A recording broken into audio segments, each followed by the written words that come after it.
Ito na yung papasok na tayo sa Divisoria. Ito na yun. Ito na yung maraming bilihan. Ayan o, papasok na tayo ng Divisoria mismo. Kaso yung iba hindi pa po bukas, yung mga pamilihan talaga. Punta muna kami ni Jerry doon sa mga bilihan ng mga ano sa Divisoria Mall.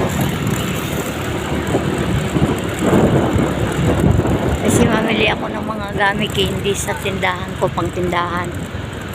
Ito na yun mismo sa bilihan ng Divisoria Mall. Ito po yung Divisoria Mall. Yan, marami nang bilihin. Samot-saring bilihin. Yan. Oh, yung bili tayo ng isang sako. Kasi mabili yun pa sa araw-araw sa atin. Ang gamit sa trick or treat. Oh. Treat or trick. Ang dami. Ayan. Dito na tayo. Mamili tayo habang napakagaan po magbiyahe mga guys. Umalis kami ni Jerry 6:30 sa amin. Ang luwag ng biyahe. Madali lang kasi puro shortcut ang aming daan. Si Jerry ay alam lahat ng shortcut. Napakagaling ng aking driver. Oh, inaantok pa yan. Dito na tayo sa Divisoria Mall. Yan.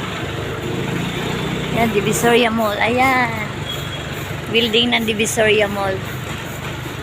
Ayan na guys, ang building ng Divisoria Mall. Yan. Dito kami, naghahanap na kami ng parking area. Yan, daming mabibili na oh. No, mga items, ayan oh. Divisoria Mall. Yan, dami na mabibili guys sa labas pa lang. Lalo sa loob nito mga guys, mamaya i-video ko din. Thank you for watching.